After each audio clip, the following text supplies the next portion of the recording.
بسم اللہ الرحمن الرحیم۔ یا رسول اللہ صلی اللہ علیہ وسلم، مجھے زنا کی اجازت دیجیے۔ پیغمبر صلی اللہ علیہ وسلم ایک دفعہ صحابہ کرام کے جلوم میں موجود تھے کہ ایک نوجوان خدمت اقدس میں حاضر ہوا اور آتے ہی عرض کرنے لگا کہ مجھے آپ زنا کی اجازت دیجیے، میں اس کے بغیر نہیں رہ سکتا۔ صحابہ کرام رضی اللہ عنہم فوراً غصے سے لال پیلے ہو گئے اور چیخ چیخ کر اسے ڈرایا اور دھمکایا کہ یہ تو رسول اللہ صلی اللہ علیہ وسلم کی خدمت میں کیا کہہ رہا ہے۔ آپ صلی اللہ علیہ وسلم نے ارشاد فرمایا، خبردار اسے ہاتھ نہ لگانا، اور فرمایا، اے نوجوان میرے پاس آ جا۔ وہ آ کر بیٹھ گیا۔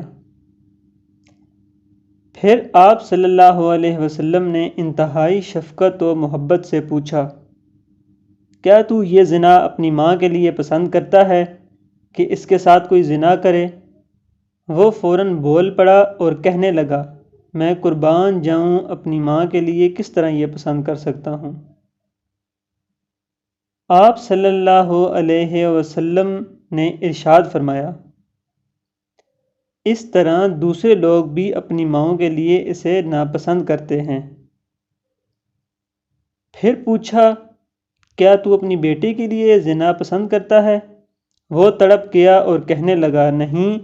آپ صلی اللہ علیہ وسلم نے فرمایا، اسی طرح دوسرے لوگ بھی اپنی بیٹیوں کے لیے زنا گوارا نہیں کرتے۔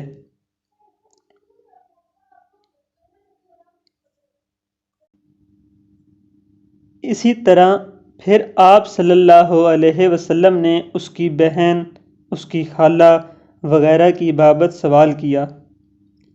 وہ ہر سوال کے جواب میں نہ کرتا رہا اور آپ صلی اللہ علیہ وسلم فرماتے رہے، اسی طرح دوسرے لوگ بھی گوارا نہیں کرتے۔ پھر آپ صلی اللہ علیہ وسلم نے اپنا دست شفقت اس کے سینے پر رکھا اور فرمایا، اللہم طہر قلبہ واغفر ذنبہ وحسن فرجہ۔